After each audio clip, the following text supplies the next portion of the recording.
साईं, मां तमामु घणी मजबूर हुयसि। हुननि मूंखे धमकियूं ॾिनियूं हुयूं। जेकॾहिं मूं पंहिंजो वात खोलियो त हू मुंहिंजे नंढड़े खे मारे छॾींदा। हिन करे मां चुप हुयसि ऐं नंढे साईं जे कातिलनि खे बचाईंदी रहियसि। हुन लाइ मूंखे माफ़ करे छॾियो साईं। मां तव्हांजी परेशानी खे सम्झां थो जीजी। हाणे हसीना बेगम तुंहिंजे हवाले। तूं जेका बि उनखे सज़ा ॾियणु चाहीं थी ॾेई सघी थी। बसि रुगो एतिरी ॻाल्हि जो ख़्यालु रखिजो त हसीना बेगम क़ैद में मरी न पाए, छो त मां एतिरी सुकून वारी मौत उनखे नथो ॾियणु चाहियां। मां उनखे क़ैद खाने में तड़पंदो ॾिसणु थो चाहियां। इहा माई ज़िंदा ई रहंदी ऐं मौत जे लाइ दुआऊं घुरंदी, पर हुनखे मौत न मिलंदी। मां हसीना बेगम जे ज़िंदा रहण ते ख़ुशि न आहियां। मां इहो ई चाहियां थी त उनखे ज़हर जो वटो प्यारे ऐं पूरो करे छॾियोसि। सोरठ इहा सज़ा हुनजे लाइ घटि हूंदी। हुनखे अहिड़ी त सज़ा ॾियो जो हू क़ैद खाने में रोज़ जीए ऐं रोज़ मरे। अहिड़ी हुनखे सज़ा ॾियो।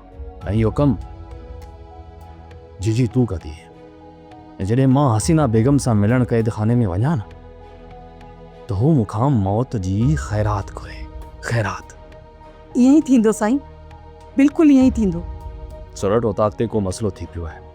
मां उन तरफ़ वञा थो।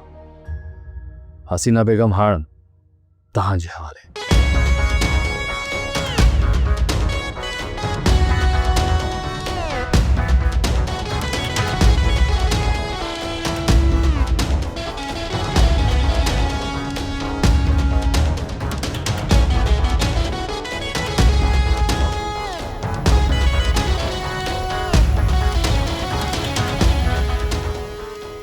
छा हसीना बेगम खे मरण न घुर्जे? जेकॾहिं मौत खां बदतर हुनजी ज़िंदगी थी वञे त हुन खां वधीक हुनजी ॿी सज़ा छा थी सघे थी?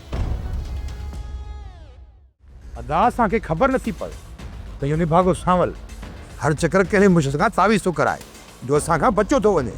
सच अदा सांवल जा पीर ज़ोर आहिनि जो बचो थो वञे। असां त पंहिंजी पर में हुनखे मारे चुका आहियूं। जाबर सांवल जा पीर ज़ोर आहिनि तॾहिं तव्हां पंहिंजा मुर्शिद मज़बूत कयो। सांवल जी मोट ॾाढी ॾुखी अथव। अहिड़ो त सांवल जी मोट खे मुंहुं ॾेई वेंदासीं। दूर रुगो पंहिंजा पेर मज़बूत कजांइ। अदा हींअर अकेलो दुश्मन असांजो सांवल नाहे। हुन सां गॾु चाकर खान सोट सिकू ऐं इहो शेर अली मुराद इहे बि असांजा सॼण न आहिनि। ढूंढ जे ख़बर में अची करे इहे असांखे मारण जी कोशिशि ज़रूरु कंदा। अदा सम्झां थो धड़ दुश्मननि जे विच में अकेला रहिजी आऊं, पर परेशान न थी। नंबरवार सभिनी जी सार लहंदासीं। कंहिंसां बि रियायत न कंदुसि। पहिरियों तूं वधि में वधि ख़्यालु रखिजां त तुंहिंजी बैठक ते असांजे मथां उते हमिलो न थिए। जेकॾहिं असां हिते कुझु घड़ी आराम कयूं था त उहो तुंहिंजे भरोसे। मां ॻोठ जे ॿाहिरि आहियां। हिकु ॿ माण्हू बीहारे छॾिया आहिनि। जीअं ख़तरो महसूस थियो न असांखे अची ॿुधाईंदा। ख़्यालु रहे ओचितो हमिलो न थिए। बाक़ी खुलियल मैदान में मुंहुं ॾेई वेंदासीं दुश्मन खे। सब्सक्राइब कयो असांजो official YouTube channel Singh TV HD drama ऐं वधीक अपडेट लाइ बेल आइकन खे क्लिक करियो।